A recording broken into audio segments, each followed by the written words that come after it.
श्री स्वामी समर्थ मित्रांनो, स्वामी समर्थांची कृपा ही नेहमी तुम्ही व तुमच्या परिवारावरती राहो हीच स्वामींच्या चरणी प्रार्थना। तर मित्रांनो, आजच्या व्हिडिओमधून मी तुम्हाला स्वामींची नित्यसेवा कशी करायची आहे याची माहिती देणार आहे। स्वामींची सेवा ही अगदी साध्या सोप्या पद्धतीने कशी करावी, या धावपळीच्या जीवनामध्ये जर तुम्हाला वेळ मिळत नसेल तर फक्त काही गोष्टी आहेत त्या अगदी साध्या सोप्या पद्धतीने करायच्या आहेत, त्या मी सांगणार आहे। तर स्वामी समर्थांची सोप्या रीतीने स्वामी सेवा ही कशी करावी, कोणती करावी, हा प्रश्न नेहमी प्रत्येक स्वामी भक्ताला पडलेला असतो। सर्व स्वामी भक्तांना स्वामींची सेवा करणं शक्य नसतं, कारण या धावपळीच्या जीवनात किंवा या कामधंद्यामध्ये प्रत्येक स्वामी भक्त हा व्यस्त झालेला आहे। तरी स्वामी महाराज असं म्हणतात की तुम्ही माझी 10 मिनिटे किंवा 15 मिनिटे जरी सेवा केली तरी चालेल, तेवढी सेवा मला पुरेशी आहे। जर कोणाला 10 किंवा 15 मिनिटे एवढासुद्धा वेळ माझी सेवा करण्यासाठी मिळत नसेल तर त्यांनी निदान 1 मिनिट जरी माझी नित्यसेवा केली तरीसुद्धा चालेल, परंतु तीच 1 मिनिटाची सेवा ही मनोभावे व मनात श्रद्धा आणि विश्वास ठेवून करा। मित्रांनो, तुम्ही सर्वजण या धावपळीच्या जीवनामध्ये दिवस रात्र व्यस्त असतात, 24 तास व्यस्त असतात, कामामध्ये पूर्णपणे गुंतून गेलेले असतात। जरी तुम्ही कामात व्यस्त असलात तरी फक्त मुखातून स्वामी नाम जपत राहिला तरी सुद्धा ते लाख मोलाचं आहे। तर मित्रांनो, तुमच्या रोजच्या धावपळीच्या जीवनात रोजच्या रोज स्वामींची सेवा कशी करायची ते बघूया। ही स्वामींची सेवा घरी करायची आहे तर सकाळ किंवा संध्याकाळ एक वेळ ठरवून, म्हणजे एक तर सकाळी करा किंवा संध्याकाळी करा, म्हणजेच कुठला तरी एक वेळ ठरवून तुम्हाला ही सेवा करायची आहे।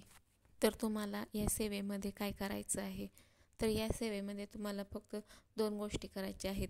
एक म्हणजे 11 माळी श्री स्वामी समर्थ जप व 21 माळी स्वामी समर्थ जप। कोणी कोणी 11 माळी श्री स्वामी समर्थ जप करतो तर कोणी कोणी 21 माळी स्वामींचा जप करतो। जर तुम्हाला 11 माळी व 21 माळी या दोन्हीपैकी एकही जप शक्य झाला नाही तर तुम्ही तो 1 माळी जप केला तरीसुद्धा चालतो। तर आता तुम्ही दुसरं काय करायचं आहे, तर दुसरं म्हणजे तुम्ही हा तारक मंत्र 1 वेळ म्हणायचा आहे। ह्या 2 गोष्टी तुम्हाला तुमच्या नित्यसेवेत रोज करायच्या आहेत। एक म्हणजे स्वामी समर्थांचा जप आणि दुसरं म्हणजे स्वामी समर्थांचा तारक मंत्र हा रोज 1 वेळ म्हणायचा आहे। एकतर सकाळी किंवा एकतर संध्याकाळी हा मंत्र म्हणायचा आहे। जर ही सेवा तुम्हाला करायची असेल तर कुठला तरी एक वेळ ठरवूनच ही सेवा करावी लागेल। एकतर ही सेवा सकाळी करा किंवा एकतर ही सेवा संध्याकाळी करा, परंतु ही नित्यसेवा करायची असेल तर रोजची एक वेळ ही असायलाच हवी। ही सेवा त्या वेळेतच झाली पाहिजे। तर ही अगदी सरळ व सोपी नित्यसेवा आहे, प्रत्येकाला जमेल अशी सेवा आहे। तर प्रत्येकाने स्वामींची सेवा या धावपळीच्या जीवनामध्ये अवश्य करावी। स्वामी समर्थांची सेवा ही अगदी मनोभावे व मनात पूर्ण श्रद्धा व विश्वास ठेवूनच केली पाहिजे। जर स्वामींची सेवा आपण रोजच्या रोज करत असेल तर आपण घरामध्ये मांसाहार करणं टाळावे। जरी आपल्याकडून स्वामी महाराजांची सेवा करणं शक्य नाही झालं, दिवसभराच्या या धावपळीच्या जीवनामधून किंवा दिवसभराच्या या कामामधून जर तुम्ही कामात व्यस्त असाल तर स्वामींची तुमच्याकडून सेवा होत नसेल तर तुम्ही फक्त मुखातून 11 वेळा स्वामी नामस्मरण जरी केलं तरी तेवढंसुद्धा पुरेसं आहे।